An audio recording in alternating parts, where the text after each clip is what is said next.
자, 안녕하세요. 전 인류 역사상 가장 위대한 삶이 서려 있는 부다로드 부다 순례 시간 부처님 생애에 오신 것을 환영합니다. 오늘 말씀드릴 이야기는 왕궁에서 태자가 무슨 교육을 받았는가와 관련된 이야기. 그러니까는 부처님께서 19세에 출가하셨는지 29세에 출가하셨는지는 다음에 제가 그런 얘기들을 좀 해드리겠지만, 아무튼 19세에 출가하셨다고 하더라도 한 20년 가까이 사신 거고, 29세에 출가하셨으면 30년을 사신 부처님께서 가장 오래 사신 데가 어찌 보면 가비라국입니다. 그러니까 왕궁에서의 삶이 가장 오래된 거죠. 저 부처님이 가장 오래 사셨던, 법을 설하셨던 데는 기원정사거든요. 기원정사의 열애항실자리인데 거기에 이제 한 18년에서 한 23년 정도 사셨다고 나오는데, 그것과 필적할 정도의 삶을 사셨던 데가 어린 시절이죠. 어리다고 말하기도 그래요. 19세, 29세면 그냥 살 만큼 사신 거죠. 그러니까 충분히 살 만큼 사신 정도의 기간이죠. 그래서 제가 그런 얘기 하는데, 우리가 신라 하면 천년고도 아닙니까? 992년의 수도 신라. 그래서 신라 얘기할 때 착각하면 안 되는 게, 고대 국가 중에서 고구려 백제 신라 중에서 가장 먼저 건국되는 게 신라예요. 그래서 992년, 개인적으로는 참 안타깝게 생각합니다. 조금만 더 했으면. 그런데 신라 경주보다 수도가 더 오랜 데가 서울이에요. 서울이에요. 서울의 영역을 어떻게 규정하느냐에 따라서 조금 달라질 수는 있는데, 그거는 뭐냐면 하남 유래성이라고 하는 데가 한성백제의 수도였었고, 그게 400년 이상입니다. 400년 이상 되고, 그 다음에 아시다시피 조선부터 지금까지 기간을 1392년에 조선이 건국되니까 그러면 한 600년 조금 더 되잖아요. 그렇죠? 그러면 그거 합치면 1100년까지는 아니더라도 1000중반대까지, 예, 1000중반 정도까지 올라옵니다. 그래서 천년도읍이 어떻게 보면 서울이에요. 근데 이제 하남 유래성을 서울로 볼 거냐, 이제 그 문제가 좀 존재하죠. 거기까지 서울입니까? 이런 이야기들 있죠. 왜냐하면 그게 서울로 들어온 지가 얼마 안 됐어요. 우리 어렸을 때 풍납토성 이런 거 다 있었었거든요. 우리 거기 올라가서 놀고 이랬었는데, 근데 그런 게 어떻게 보면 백제성곽 유적이거든요. 그래서 부처님 생각하면 이제 가장 먼저 오래 주석하신 데는 기원정사가 떠오르지만, 부처님은 아니었지만 오래 사신, 개인적으로 가장 오래 사신 데 중에 한 군데가 왕궁이었던 거는 분명합니다. 그럼 어디 살았겠어? 그렇잖아. 근데 왜 그게 부처님으로서 삶을 산 건 아니냐면, 야, 거기는 부처님이 아니었네. 대통령으로서, 예를 들어서 내가 대통령이 됐어. 그러면 대통령으로서의 삶은 청와대나 용산에서 살 수 있지만, 집에서 산 건 대통령은 아니죠. 그래서 그렇게. 그래서 그런데 사람이라고 하는 게 여러분 다 마찬가지지만, 어린 시절의 대부분의 관점 같은 것이 결정되는, 그러니까 영향을 굉장히 많이 줍니다. 그래서 제가 부처님과 관련해서 말씀드릴 때, 부처님은 공화제주의자다. 부처님은 공화제주의자거든요. 그래서 그런 모습들이 보이는 게 석가족 나라가 공화제 국가라서 그래요. 그래서 부처님의 인생을 결정하는 데 있어서 이 부분이 굉장히 중요하다라고 생각을 해요. 특히 어린 시절에 어떤 교육을 받았느냐 라고 하는 거, 그거 진짜 중요하지 않을까? 그래서 왕궁 시절에 부처님께서 교육을 받은 게 세 부분이에요. 어학, 무술, 통치술. 어학이라고 하는 거는 저게 상황을 잘 아셔야 돼요. 상황을 잘 지금도 마찬가지일걸. 재벌집 아들들이 대부분 영어나 이런 게 잘 됩니다. 왜? 가서 그쪽에서 공부를 하고 오죠. 아니, 맞잖아. 그런데 만약 어학이라고 하는 거는 지능하고 관련된 건 아니에요. 그러니까 머리가 꼭 좋다 그래서 되는 게 아니고 생활과 관련된 거예요. 그러니까 어렸을 때부터 일찍 가서 좀 이렇게 많이 다녀보고 한 사람들은 언어적인 습득 능력이 좋고, 그리고 우리는 약간 섬나라거든요. 반도가 반쪽 섬이라는 뜻인데, 실제로는 위가 막히면서 완전 섬이 됐죠. 붙어는 있는데 실제로는 바다보다 더 위험한 게 위쪽이기 때문에 완전 섬이 됐잖아. 그래서 고립돼 있으니까 외국어 능력이 안 돼요. 물론 뭐 거기에 뚫려 있어도 뭐 몇 나라나 하겠어. 기껏해야 중국 아니면 러시아 정도밖에는 붙어 있는 나라가 없잖아. 그것도 러시아도 붙은 것도 얼마 안 됐어요. 원래는 중국하고 우리나라는 다 국경이 붙어 있었다가 이제 아편 전쟁 이후에 중국이 좀 두드려 맞으면서 러시아한테 뺏긴 겁니다. 그래서 저쪽에 북쪽 끝에 우리 한반도랑 이렇게 접해 있잖아, 러시아가. 근데 유럽이나 이런 데는 진짜 언어 배우기 좋다니까. 아니 임금 때문에 알바하러 노르웨이 이런 데 간대잖아. 내가 원래 프랑스 사람인데 저쪽이 알바가 세대. 그래서 노르웨이 간대. 그러면 거기서 이렇게 굴르다 보면 인접 언어니까 조금씩 하다 보면 이렇게 말이 조금씩은 들리거든요. 그 상황에서 조금 하다 보면 뭐 그게 생활 언어는 되는 거예요. 그렇게 몇 군데 굴르면 2개 국어, 3개 국어가 되는 거고, 물론 그게 고급 언어가 되느냐? 그건 아닐 거예요, 분명히. 하지만 생활 언어 정도는 충분히 다 될 거고, 뭐 그렇겠죠. 그냥 생각해 보면. 그리고 어렸을 때 그렇게 다 언어를 배운 사람이 나이 들어서도 새로운 언어를 배울 때 굉장히 쉽대. 이게 굉장히 재밌어요. 그러니까 지정학적으로 봐도 중국은 저렇게 큰 땅덩어리가 어떻게 통일왕조로 가는가. 유럽은 계속 분열이거든. 그게 자세히 보면 산맥하고 그다음에 강하고 관련이 있어요. 그런 게 큰 게 있으면 그걸 기점으로 나라가 갈려. 근데 중국은 가보면 벌판이에요. 그러니까 중국과 인도는 통일되기 좋은 조건을 가졌고 유럽이나 남미는 통일되기 어려운 조건을 가졌어요. 그래서 그런 특수성들이 다 존재합니다. 그리고 여러 민족들이 살다 보면 문화의 다양성이라든지 우리가 사실은 조금 어려운 것 중에 하나가 뭐냐면 이렇게 고립되어 있다 보니까 배타성이 상당히 강합니다. 한국 사람들끼리는 잘 몰라. 근데 다른 문화나 이런 것들을 이렇게 수용하는, 그러니까 특히 피부색이 다른 사람들에 대한 수용 능력이 확실히 떨어집니다. 인도는 다양하게 이렇게 얽혀 있는 민족들이 다양하거든요. 북인도 쪽에 저 부처님 사시는 저기는 네팔입니다. 정확하게 말하면. 그리고 거기 산악 지역이에요. 그래서 왕사성 같이 저렇게 좀 내려가면 북인도라도 좀 내려가면 거기 벌판 쪽이거든요. 그러면 사람들이 훨씬 더 유연한 사고를 합니다. 그리고 저런 네팔에 부처님 사셨던 데 같은 데가 이렇게 어떻게 보면 산촌 같은 시거든요. 산촌의 집성촌 이렇게 걸리면 상당히 배타적이에요. 상당히 배타적이에요. 그래서 부처님께 그러한 영향들을 끼친 게 굉장히 많아요. 그래서 실제로 석가족 안에서도 부처님은 훨씬 유연한 사고를 하거든요. 그게 네팔을 벗어난 이유 중에 하나일 거라는 생각도 해요. 그 안에서 무언가를 작동시켜서 움직이기가 상당히 어려웠을 거라고 생각합니다. 그래서 어렸을 때 다민족이 섞여 있는 상황 속에서 어렸을 때 언어를 배워야 되는 언어를 배웠다는 거는 커서도 언어를 쉽게 배울 수 있다라고 하는 거가 있고, 그 다음에 부처님 당시에는 외교를 누가 독립해서 안 해준다니까. 그러니까 왕이 외교도 그러니까는 조약하려고 그러면 자기가 나가서 사인해야 되고, 지금도 대통령이 하는 거 아닙니까?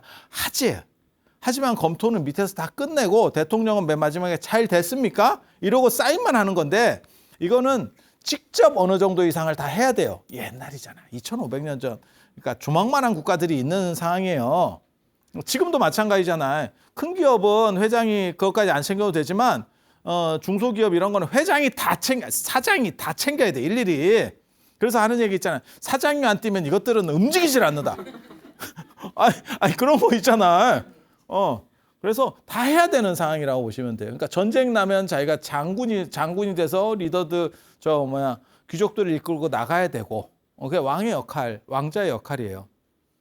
그리고 저렇게 외교적인 문제가 벌어지면 그거를 자기가 다 처리를 해야 돼. 근데 거기서 번역해서 들으면 엄청나게 불리하겠죠. 그러니까 전에 우리 그런 얘기 있었는데, 우리나라도 뭐 우루과이 나온다, 한미 FTA 협정 그런 데서 손해 보는 거 아니냐라는 얘기가 있었어요. 왜? 영어로 하니까. 지구들은 쉽고 우리는 물론 뭐 영어에 능통하신 분들이 다 하시지만 그래도 그게 모국어하고는 또 달라요. 그러니까 진짜 잘하는 사람도 있을 거야. 그런데 그렇게 언어 능력이 좋다고 그래서 그 팀에 들어갈 수 있느냐? 그건 또 아니거든. 그러니까 경제적인 가치라든지 이런 전문가 중에서 또 언어까지 잘해야 되고 이게 그렇게 쉬운 조건은 아닐 거예요. 근데 그분들은 하나의 조건만 갖추면 되잖아. 언어는 주네 나라 말이니까. 그래서 저게 약간 외국에 가서 산다 그래도 고급 언어를 배우는 건 아니에요. 한국 사람이라 그래서 전문적인 쉽게 말해서 논문 같은 것들을 막 읽을 수 있느냐 그건 아니라니까. 사용하는 언어 층위들이 있어요. 그러니까 한국말인데 못 알아듣겠는 거야. 있어. 그게 전문가들이 어떤 전문 영역에 걸리면 우리도 마찬가지예요. 그러니까 저도 뭐 동아시아적인 거나 하면 들으면 들리는 거지. 예를 들어서 좀 다른 영역으로 넘어가잖아요. 못 알아듣습니다. 그런데 세미나 같은 데 가서 듣고 있으면 저게 뭔 소리를 하나 라고 할 수밖에 없어요. 그래서 그런 층위들이 다 존재한다는 것도 생각을 하셔야 돼요. 그래서 부처님이 언어에 대해서 기본적으로 어학에 능통한 분입니다. 이게 부처님 생애에서 굉장히 중요해요. 부처님은 모든 나라에 갔을 때 나중에 깨달음을 얻고 나라에 갔을 때 그 나라 언어로 합니다. 그 나라 언어로 합니다. 그 굉장히 중요한 거고 이제 얘기를 또 해드릴 거예요. 무술도 이 체력이라는 거는 공부하는 사람도 체력이 무지하게 중요해요. 무지하게 중요해요. 그러니까 네가 지구력을 가지고 끊임없이 이렇게 노력할 수 있다라고 하는 게 사실은 체력하고 관련돼요. 그래서 부처님이 무술 교육 받았었고, 그다음에 통치술, 그게 조직 관리입니다. 요즘으로 말하면 조직 관리. 그래서 이런 걸 배운 게 나중에 부처님이 거대 조직을 만들 수 있었던 조직 관리. 이거 굉장히 어렵거든요, 사실. 제가 해보면 이게 제일 어려운 것 같아. 이 세상에서 가장 어려운 것 중에 하나가 사람의 마음을 사는 거. 그다음에 조용하게 이렇게 끌고 가는 거. 진짜 어려워요. 이게 보통 아니거든. 그러니까 이게 존중의 리더십. 이거 굉장히 어려워요. 진짜 이거 굉장히 어려워. 그러니까 인간성이 좋다 그래서 조직을 잘 만드느냐? 아닙니다. 조직 관리는 또 다른 거예요. 그래서 이런 부분들이 굉장히 중요했고, 이 얘기는 이제 좀 이따 해드릴 거고, 이런 풍경들을 알 수 있는 것들이 있어요. 이게 이제 저런 풍경들을 부처님이 왕궁에서 어떻게 생활하셨는지 저도 잘 모릅니다. 저기가 엄청나게 중요한 석굴이고 인도에는 석굴 사원이 800개인가 있어요. 그러니까 장소가 800개예요. 장소가 800개, 800개인가 1200개인가 내가 지금 기억이 정확하지 않은데 굉장히 많습니다. 석굴 사원 군이에요. 그리고 이 아잔타에 몇 개가 있냐면 지금 29개입니다. 여기 벌집같이 이렇게 뚫려져 있잖아요. 그 하나하나가 석굴이에요. 그래서 저게 언제적부터 하는 거냐면 기원 전 1세기부터 기원 후 7세기까지 한 600년대까지 이렇게 석굴들을 개척하는 인도 사람들이 저는 석굴 광적으로 좋아합니다. 그러니까 요걸 하나로 치고 이런 게 한 800개 있는 거예요. 이런 덩어리들이. 물론 저 정도 사이즈냐? 그건 아니지. 그러니까 쪼밀쪼밀한 것까지 다 쳐서 그러니까 조계종에 무슨 절이 3,000개예요. 이러면 통도사 같은 게 3,000개냐? 아니지. 뭐든지 아시겠죠? 그렇게 받으면 돼. 그렇게 받으면 돼. 그래서 제일 중요한 거는 아잔타하고 엘로라. 이 옆에 가면 오랑가바드도 있고 나식 석굴도 있고 제가 엉간한 데는 좀 가봤어요. 그런데 안 가는 게 좋습니다. 어차피 비슷비슷해. 어차피 비슷비슷해. 우리도 큰 절들 다니면 작은 절 가면 이제 이런 느낌 그렇게 되는 거하고 비슷해. 그리고 개똥, 박쥐똥 이런 거 잘못하면 이게 관리가 잘 안 됩니다. 그러니까 여기 지금 기원전 1세기에서 기원 후 600년대까지 한 7세기까지 대단한 겁니다. 1300년 전 유적이에요. 우리식으로 말하면 통일신라 시대 유적이야. 늦은 것도 여기서 제일 떨어지는 것도 대단한 거 아니요? 대단한 거잖아. 그런데 관리는 그렇게 여기는 세계적으로 워낙 유명하니까 그런데 이런데 보면 이제 얘네가 왜 인도 분들이 저런 석굴을 좋아하냐면 더워서 그래요. 더우니까 석굴에 파고 들어가면 좀 시원하거든. 그런데 아마 냄새는 되게 많이 났지 싶어요. 그러니까 냄새를 할 거냐 시원함을 할 거냐. 그래서 그거 참 그거거든. 그리고 돌 자체가 저게 파고 들어가기 좋은 돌이에요. 그래서 이렇게 동전 같은 걸로 이렇게 문대면 좀 될 것 같은 느낌? 화강암이면 선택권이 없습니다. 못 팝니다. 파다가 내가 죽죠. 제가 늘상 말씀드리는 거 있잖아. 목마른 놈이 우물 파는 건 맞는데 목 마른 뒤에 우물 파면 더 빨리 죽는다. 이거 판단을 잘해야 돼. 그러니까 이게 물이 떨어질 때쯤 파서 승부를 볼 수 있느냐로 봐야지, 물 떨어지고 난 뒤에 파면 더 빨리 죽어요. 땀만 나고 그냥 배 두드리다가 죽는 걸로. 그래서 판단을 잘해야 돼. 그래서 얘네는 이게 파져요. 그리고 저희가 이제 데칸구원이라 그래서 약간 이렇게 전체가 이렇게 올라가는 지형이에요. 그러니까 파기가 쉽지, 드러났지. 그러니까 땅을 파고 평지에서, 중국의 요동이라고 하는 거는 걔네는 황토를 파고 살거든요. 황토가 한 200m 막 이렇게 쌓여 있는 지형이 있어요. 섬서성 뭐 이런 데 가면. 그러면 요동은 뭐냐면 얘네는 평지인데 요거를 파고 내려가서 여기서 굴을 파요. 다시. 이렇게 올라가는 거예요. 이러면 좀 귀찮거든. 근데 여기는 이렇게 보시다시피 층으로 아예 계단같이 이렇게 돼 있는 거예요. 그러면 여기 이겁니까? 이러면서 갈 수 있죠. 그래서 조건들이 나름 괜찮아. 나름 괜찮아. 근데 이제 동굴 안에 가장 큰 단점은 냄새하고 그다음에 빛의 문제를 어떻게 처리할 거냐. 그리고 저게 이제 석질이 별로 안 좋다 보니까 파도 깔끔하게 안 떨어져. 그러니까 우리가 화강암, 우리 그 불국사 석굴암 보시면 석질이 좋으니까 그냥 파놔도 견뎌내잖아. 그런데 석질이 안 좋으면, 예를 들면 동으로 불상을 만들기도 하거든요. 동으로 만들면 굉장히 깔끔하게 나옵니다. 동 자체가 굉장히 부드러운 질료예요. 동이 원래 그렇다고. 그래서 매끌매끌하기 때문에 그 위에다 오칠만 해가지고 바로 개금 처리해버리면 불상이 되거든요. 근데 철불을 만들 때도 있습니다. 철은 동처럼 깔끔하게 안 떨어져요. 그냥 주물로 벗을 때 애가 오돌토돌합니다. 오돌토돌합니다. 그러면 어떻게 하냐면 거기다 회칠을 해. 회를 발라. 회를 바르면 허해지잖아요. 거기다가 색을 넣습니다. 그러니까 물감을 입혀. 그러니까 개금을 하는 게 아니고 물감을 이렇게 하면 물감이 그 안으로다가 빨아 들어가. 회 속으로 들어간다고요. 그러면서 이제 견고하게 이렇게 딱 붙어요. 이런 거는 동불에는 할 수가 없습니다. 회칠은 동불에는 안 합니다. 이유가 뭐냐면 동불에 해버리면 이게 그대로 벗겨져 버려요. 이게 매끄러우니까. 철은 오돌토돌하거든. 약간 건빵 속에 들어있는 별사탕 느낌이 철에 있어요. 그래서 지가 잡는다고. 이해가 되시죠? 그래서 이런 아잔타 석굴의 석질이 무르기 때문에 거기에 석회를 바르고 거기에 그림을 입혀버려요. 요즘 같으면 저것도 깔끔하게 깎아낼 수 있을 거야. 쇠도 요즘 같으면 진짜 밋밋하게 만들 수 있지. 당연하죠. 근데 예전에는 그게 쉽지 않다고요. 그래서 거기다가 회를 바르고 그 위에 그림을 그려요. 그걸 이제 프레스코화라고 하거든요. 그리고 그거는 물감이 안으로 들어가기 때문에 굉장히 견고해요. 오래 간다고. 내구성이 아주 좋다고. 그냥 종이나 이런 데다 그리는 거하고는 또 틀려요. 그거보다 훨씬 강력하게 갑니다.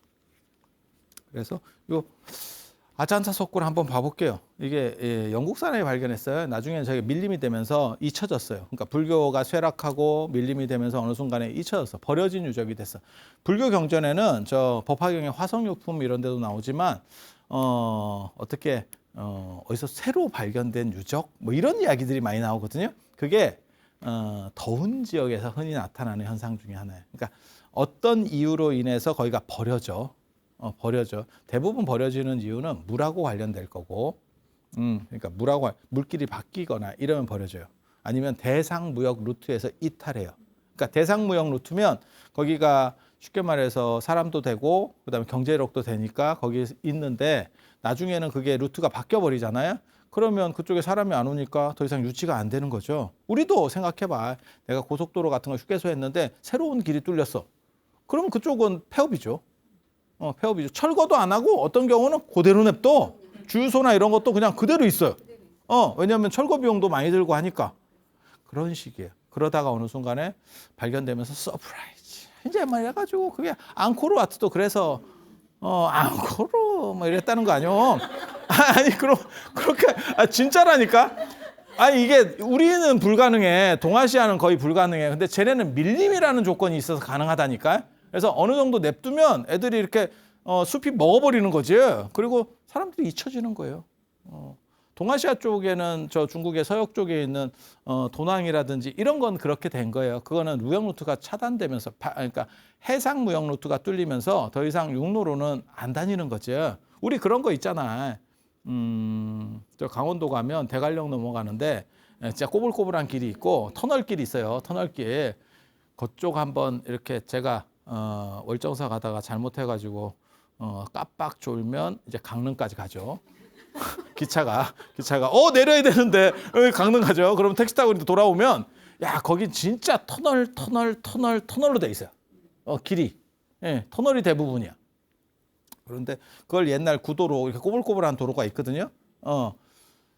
터널 뚫리면 일단 구도로 거의 안 다니죠. 그건 진짜 취미 삼아서 다니는 분들 외에는 그렇지 않을까? 그건 멀미 코스인데 너무 정신이 맑아서 나는 좀 멀미를 했으면 좋겠어. 그러면 그렇게 갈 수 있죠. 그런 거 왜 누가 가겠어? 똑같아요. 해상 실크로드가 열리면 바닷길이 활성화되기 시작한 배로 실어 나르는데 낙타하고 비교가 되겠어? 얼마나 힘들겠어. 그거 선크림 하루에 한 통 써도 안 된다는 거예요, 거기. 아니 그런 거. 근데 배는 상대적으로 배는 크게 지금도 우리 전에도 봤었잖아요. 그 수에즈우나 뭐 막히고 뭐 이런 거 할 때 보면 배가 야 저렇게 큰 배가 있어?라고 할 정도로 막 무지하게 때려 넣는 거죠. 그런 배로다가 움직여 버리면 그러니까 배는 크기가 점점 커지는 거예요. 인류가 발전할수록 배를 어떻게 키우느냐. 아니 그게 다 어떻게 보면 경제적으로 이익을 취하려고 하는 사람들의 행동이잖아. 더 많이 실으면 비용이 적어지니까. 미국은 배만 있는 게 아니고요. 미국은 대륙횡단 열차 이런 거 보면 기차가 1km짜리도 있어. 기차가. 진짜예요, 진짜. 그래서 그거 한 번 잘못 걸리면 진짜 짜증 난다던데. 건널목에서 걸리면. 야, 이게 뭔가요? 한 20분 기다리네, 20분. 20분 기다리대. 기차 가는데. 근데 그게 어떻게 보면 경제적으로는 맞는 선택이죠. 조금씩 움직이는 것보다 그냥 길게 계속 붙여가지고. 그래서 우리 어른들께서 하신 말씀이 있잖아요. 기르니까 기차. 기르면 기차, 기차는 빨러. 이런 거 몰라? 죄송합니다. 제가. 그래서 얘네는 석굴을 기본적으로 좋아하는 그런 토양이 있어서 인도에 진짜 석굴 무지하게 많아요. 제가 석굴 투어를 한번 해야겠다라는 생각도 해서 몇 군데를 좀 다녀봤는데 안 가는 데는 왜 안 가는지 알겠더라고요. 굳이 그거를 도장 깨기를 할 필요가 없어. 도장 깨기 할 필요가 없어. 그래서 여기는 아마 무역 루트나 뭐 이런 게 바뀌었지 싶어요. 그러니까 불교적으로도 쇠락하기도 했지만 그렇게 그냥 일반적으로 쇠락하면 쓰는 데까지 써요. 근데 뭔가 길이 바뀌거나 이래버리면 무역 루트가 바뀌면 잊혀집니다. 그쪽을 더 이상 유지하는 것보다 유지했을 때 생기는 재화 가치보다 유지하는 데 비용이 더 들어요. 그러면 철수를 해버린다고 사람이. 이렇게 굉장히 규모가 큽니다. 안에 제가 보여드리고 싶었지만 안에까지 안 보여드릴 겁니다. 여기 이제 창방이라고 해서 여기서 이제 빛이 쫙 들어오기 시작하네. 조명을 땡기기 위해서. 그러니까 저런 거는 예불을 하는 예배당 계열의 석굴.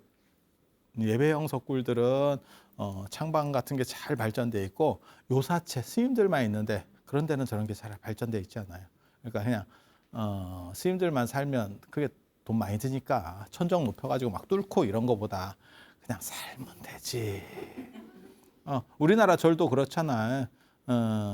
중앙의 대웅전이라든지 이런 정각들은 좀 더 좋고 층고도 높고 스님들 방은 좀 떨어지는 거죠. 그럼 그걸 어떻게 그걸 다 맞춰서 어떻게 해? 다 맞춰서 그렇게 할 수 있으면 행복하죠. 행복하죠. 그래서 이거 굉장히 화려하고 잘 돼 있습니다. 잘 돼 있습니다. 그리고 이런 창방이 이제 석굴암에서도 보이는 거거든요. 그래서 안에 들어가면 이렇게 벽면을 다 밀고 거기다 회칠을 한 뒤에 그림들을 이렇게 그려놓은 거예요. 저게 프레스코, 저게 연화수 보살이라고 그 유명한 어떻게 보면 아잔타 석굴 제 1번 굴에 있는 저렇게 잊혀졌다가 영국 군인이 호랑이 잡으러 갔다가 발견했대. 스미스라고 하는 분이. 그래서 그 스미스라고 하는 분이 발견한 그 자리에 정자가 있어요. 그 정자에서 찍으면 아까 제가 찍은 것처럼 이런 사진이 나옵니다. 전체가 다 이렇게 보이는. 호랑이가 있었구나 라는 걸 알 수 있는, 이게 데칸고원에도 호랑이가 많이 있구나 라는 걸 알 수 있는, 연꽃을 들고 있고 자세를 이렇게 하는데 굉장히 멋있는, 그리고 제일 재밌는 건 눈썹이 순학질 여사입니다. 눈썹이 붙어 있습니다. 인도 사람들은 숱이 너무 많아가지고 붙는 경우들이 상당히 있어요. 저는 이거 붙는 거 내가 별로 안 좋아하거든. 눈썹 붙는 거. 그게 이제 사람이 성공하지 못하는. 그래서 제가 어렸을 때도 자꾸 붙으려고 그래서 내가 이게 뛰느라고 고생 많이 했거든. 이게 이제 눈썹이 쫙 떨어지고 그 다음에 맞박이 이렇게 좀 크면서 이렇게 볼록한 게 관운이 있다고. 동아시아에서는 그렇게 보거든. 뭐 믿거나 말거나 하는 얘기예요. 그냥 그렇게. 근데 여기는 순학질 여사 같이 이렇게 붙어 있는 눈썹이에요. 자세히 보시면 남자입니다. 연꽃을 들고 있다 그래서 연화수 보살이지만 누구냐면 관세음 보살입니다. 남자입니다. 그래서 뭐 저 연화수 보살 맞은편에 있는 요 옆에 있는 조금 어두운 분 때문에 이제 흑색 공주라고 알려져 있는데 밀적 금강 보살이라고, 저도 잘 모르겠습니다. 나라양 금강, 밀적 금강, 요 금강 그런 금강 역사는 아니고요. 이건 보살상이니까. 그리고 저렇게 이렇게 얼굴이 약간 흑인 같아요. 뭐 이런 생각 하시거든요. 그거는 염료가 오래되면서 까매진 겁니다. 저기에 아마 분명히 저도 뭐 성분 검사는 안 해봤지만 철 성분이 있을 거예요. 철 성분이 있으면 처음에 칠했을 때 약간 이렇게 물광 피부 같이 나요. 피부톤이. 그 대신에 좀 오래 지나면 점점 검해집니다. 왜? 철이 녹슬면서. 그 안에서도 좀씩 녹이 쓰는 거예요. 옛날에 다 천연 재료거든요. 그나마 이게 옛날 천연 재료기 때문에 천연 안료라서 지금 남아 있는 거고요. 만약에 요즘 같이 그냥 칠하잖아요. 한 100년에서 200년 지나면 싹 없어집니다. 그림이 없어집니다. 그래서 예전에 우리 선생님이 그 재밌는 얘기 하셨는데, 도서관에 책 놔둬봐야 소용없어. 100년 지나면 다 없어져. 그래서 전자책. 이게 프레스코인데 이런 거 그리기 되게 어렵습니다. 동굴이 되게 커요. 생각보다. 여러분 생각보다 석굴암 이 정도 급이 아니에요. 상당히 커요. 그 안에 빛이 없는 상황이야. 빛이 없어. 그럼 그걸 빛을 어떻게 하느냐? 횃불을 쓰거나 밖에서 반사판으로 빛을 흐리게 당겨와야 돼. 반사판 아시죠? 예전에 이렇게 영화 같은 거 찍을 때 이렇게 반사판 있잖아요. 요거. 요즘도 이제 배우들 이렇게 즉흥 인터뷰하면 A4라도 된다. 이렇게 A4라도 돼. 여기 있어. 근데 그 흐리거든. 그 반사판이라는 게. 그리고 옛날에 뭐 대대로 이렇게 닦여서 있는 게 뭐가 있겠어. 흐린데 그런 빛을 통해서 그림을 그리는 거예요. 그러면 횃불 같은 걸 많이 피면 되지 않습니까? 횃불 많이 피면 건조 속도가 빨라져. 회를 바르고 마르기 전에 그걸 올려야 돼. 마른 뒤에 올리면 나중에 박락이 돼서 그림이 떨어져 버립니다. 뭐 생각하시면 되냐면 우리 철에다가 쇠로 된 뭐가 있어. 기둥 같은 게 있어. 그러면 거기다가 페인트 칠 같은 거 하잖아요. 그러면 이게 몇 년 지나면 이렇게 싹 올라와 버리죠. 싹 벗겨져 버리죠. 그런 거 생각하시면 돼. 그래서 오래 지나면 그림이 떨어져 버려요. 그래서 이게 촉촉할 때 싹 그려야 되거든. 쉽지 않다. 그래서 밝음을 생각해서 조금이라도 잘 보이게 해서 횃불을 더 뗄 거냐. 아니면 그러니까 한 바닥을 칠하는 거야. 회를 전체를 칠하는 게 아니야. 한 바닥 칠하고 퍼뜩 그리고 또 한 바닥 칠하고 그리고 이렇게 가는 거예요. 미장하듯이. 왜냐하면 많이 칠해 놓으면 굳어버리거든. 그러면 다시 이걸 뜯어내고 또 이걸 해야 돼. 그러니까 굉장히 어려운. 그러니까 이게 눈 빠지는 작업입니다. 이게 동굴 안에 이 프레스코아라는 게 눈 빠지는 작업이에요. 굉장히 어렵습니다. 그런데 엘로라 석굴 얘기는 안 하고 왜 아잔타 석굴 얘기만 하냐면 아잔타 석굴에만 이런 그림들이 많이 남아 있어요. 예. 그리고 이렇다 보니까 여기 이제 부처님 어떻게 보면 장엄화죠. 장엄화. 부처님 천불이 나죠 지금 막. 천불이 쫙 올라오시잖아. 천불화연 이런 거죠. 천불화연. 막 이렇게 부처님. 그림들이 많아요. 그리고 저렇게 얼굴만 특징적으로 훼손이 돼 있으면 저게 어떻게 보면 약간 이슬람 뭐 이런 쪽이 작동을 하는 겁니다. 그러니까 몸 전체가 훼손돼 있으면 그거는 뭐 오래돼서 이제 이렇게 보면 되고 얼굴 쪽이 집중적이면 뭐 그런 요소들이 있는. 그래서 저렇게 그림들을 그려놨기 때문에 그 당시 생활상을 알 수 있어요. 인도 분들이 어떻게 살았는지. 여기도 이제 완전 흑인 같이 돼 있잖아. 근데 저게 아니고 아마 살색 톤은 약간 밝은 살색 톤을 줬을 거예요. 그래서 물광 피부를 주다 보니까 거기에 철 성분이 들어갔고 결국 녹이 슬어서 산화되는 바람에 약간 흑인 피부처럼 이렇게 이제 어떻게 보면 천정 장식. 그래서 꽃 그림도 있고 가면 굉장히 화려합니다. 좀 낡아서 그렇지 굉장히 화려합니다. 그리고 옆에는 생활 풍속 같은 것도 있어요. 부처님도 다 회를 칠했어요. 그래서 채색된 흔적이 있지. 지금 채색된 흔적이 있죠. 그리고 부처님 저렇게 앉아 계셔요. 저렇게 앉아 계셔요. 저렇게 앉아 있는 거 굉장히 중요합니다. 그래서 절을 하면 사람이 절을 하는 동시에 저 발등 위에 내 이마가 닿고 발목에 내 정수리가 닿고 그냥 생각을 해봐. 그리고 두 손으로 그 발을 만지는 거예요. 그래서 여러분들이 그 절의 양식을 절하는 방식을 접불종례라고 하는 거고 지금 한국에서는 이렇게 드는 걸로. 근데 실제로는 그게 발을 만지는 거예요. 그래서 접불종례는 부처님 발에 접촉하는 예라는 뜻이에요. 그래서 상대의 가장 낮은 곳과 내 가장 높은 곳을 이렇게 대고 그래서 나는 완전히 항복입니다. 쉽게 말해서 나는 당신에게 게임이 안 됩니다. 라고 말하고 그 다음에 부처님 발을 만져서 그러니까 어떻게 보면 한 번 더 눈도장 찍는 거죠. 저는 완전 승복입니다. 완전 승복. 그래서 절이라고 하는 단어를 아마 절이 어떤 표현 때문에 절이 왔는지가 불투명한데 제가 그거를 뭐라고도 얘기하냐면 절이 아마 절복이라고 하는 표현에서 왔을 수도 있겠다라는 주장도 했었거든요. 절복한다는 거 뭐냐? 완전 항복. 완전 항복. 그 다음에 간절하고 절절해서. 그래서 양옆에 보시면 이게 방락돼서 그렇지 벗겨져서 그렇지 흔적들이 남아 있죠. 그리고 그런 그림들이 이렇게. 이게 색깔을 이 색으로 지금 보시면 안 되고요. 훨씬 화려한 색이었을 거예요. 지금 색이 다 바뀌어서 변색이 돼서 지금 약간 우중충한 것 같고 막상 들어가면 훨씬 더 화려합니다. 그리고 저런 데는 대부분 다 예배당 굴이에요. 그러니까는 부처님을 모신 굴일수록 더 화려해. 그러면 스님들 굴도 있습니까? 그건 승방굴이 있어요. 스님들은 스님들대로 따로 있어. 식당 굴도 있어. 그건 모여갖고 밥 먹어.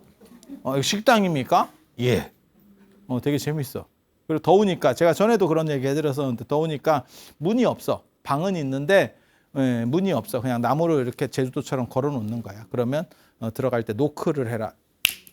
이거를 하면 이제 밖에 사람이 있구나 이렇게. 그러니까 우리처럼 이런 노크는 아닙니다. 그래서 손기척을 해라. 뭐 이런 얘기 나오는 건 사실은 그런 거. 천정이나 이런 거 굉장히 화려한 거예요. 이런 천정에 연꽃 올리는 게 중국으로 넘어왔고 그 다음에 나중에 석굴암까지 가는 거죠. 저게 진짜 인도에서부터 출발해서 석굴암까지 온다고요? 맞아요. 맞아요. 그러니까 누군가는 가서 조금씩 보고 그거를 본따서 사부작 문명이 전파되는 겁니다. 그리고 이렇게 사람들 사는 모습. 이거 코발트 블루. 저런 거는 이제 돌가루, 완전 돌가루이기 때문에 색이 잘 안 변해. 그래서 어떤 모습으로 살 건가? 여기 보면 요런 데 그림들이 보입니까? 여기 살고 있는 모습들? 그게 이제 보통은 부처님 전생 이야기를 그리거든.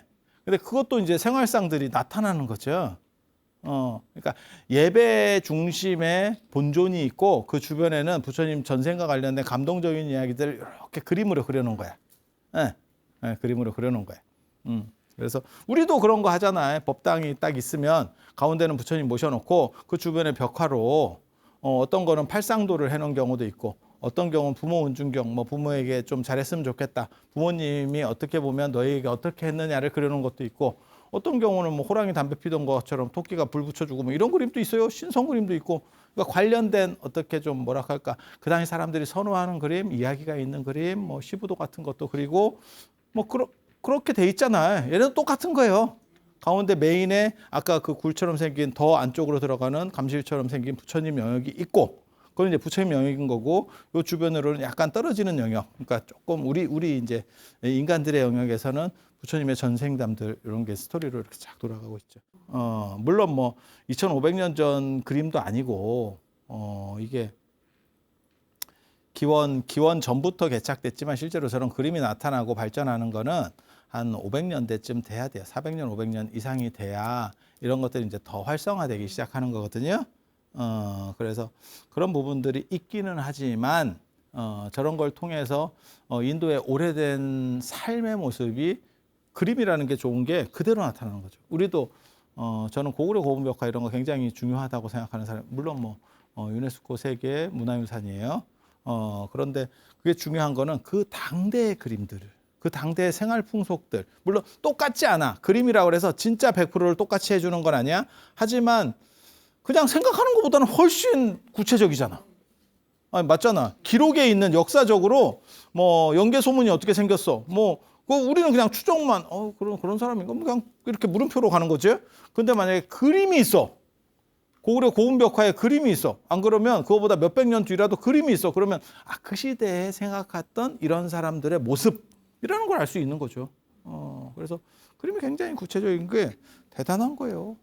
요 다음에 넘어가면 시간이 다 됐네. 시간이. 그림들이 있는데 그래서 저런 풍속들을 보면서 부처님의 왕궁 생활은 어땠을까와 관련된 이야기 제가 다음 시간에 안타깝네. 뒤에 좋은 그림 있는데 안타깝습니다. 그래서 왕궁 생활과 관련돼서 무엇을 배웠고 어떤 식으로 사셨는가 이야기 다음 시간에 이어서 해드릴 수 있도록 그렇게 하겠습니다. 자, 들어서 감사합니다.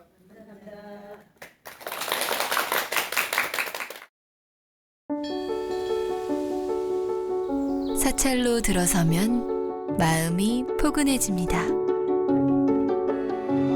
힘들었던 기억은 내려놓고 나를 찾는 시간을 가져봅니다.